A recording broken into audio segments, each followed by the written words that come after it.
இந்த வீடியோ ஃபுல்லாக செக் பண்ணி பாருங்கள். இது செவ்வாய்க்கிழமை தேய்பிறை மகா சங்கட சதுர்த்தி அன்னைக்கு எடுத்தது. சுக்கரஹோரையில் பூஜை பண்ணியிருந்த விநாயகர் பெருமாளுக்கு பிடிச்ச எப்பயும் போல் கொலக்கட்டை பண்ணாமல் ஜவ்வரிசி இருக்குல்ல, அதெல்லாம் ஊற வச்சு 5 நிமிஷம் ஊற வச்சுட்டு அதை மிக்ஸி ஜாரில் போட்டு அரைச்சிட்டு பால் கொலக்கட்டை பண்ணியிருந்தேன். ட்ரை பண்ணி பாருங்க, சூப்பராக இருக்கும். திருப்தியாக சாமி கும்பிட்டுட்டு ஊருக்கு கிளம்பிட்டேன்.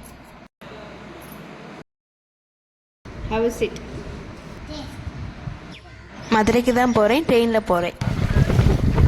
அப்பா தான் பிக் பண்ண வந்திருந்தாங்க. அம்மா வீட்டுக்கு வந்தோடனே பிரசாதம் கொடுத்துருந்தேன். நல்லா இருக்கா? அம்மா வீட்டுக்கு வந்துட்டு இந்த மாதிரி நானும் அம்மாவும் சிரிச்சுக்கிட்டே இருப்போம். எனக்கு தோண அவங்களுக்கு தோணுனா உங்களுக்குலாம் யார் இந்த மாதிரி ஒரு ஃப்ரெண்ட்ஸாக பேசுவாங்க என்ன சொல்லுங்கள். அப்படி என்ன பேசுவோம் சிரிப்புன்னு தெரியாது, ஆனால் நல்லா பேசுவோம். போல் நானும் அப்பா அம்மா 3 பேரும் மதுரை உள்ள திண்டுக்கல் முருகன் கோயில் போய் சாமி கும்பிட்டு வந்திருந்தோம். கோயில் போயிட்டு வந்து அப்பா சூடாக டீ போட்டு கொடுத்துருந்தாங்க. இந்த வீடியோ பிடிச்சி சின்ன லைக் கொடுங்க. நெக்ஸ்ட் வீடியோ பார்க்கலாம்.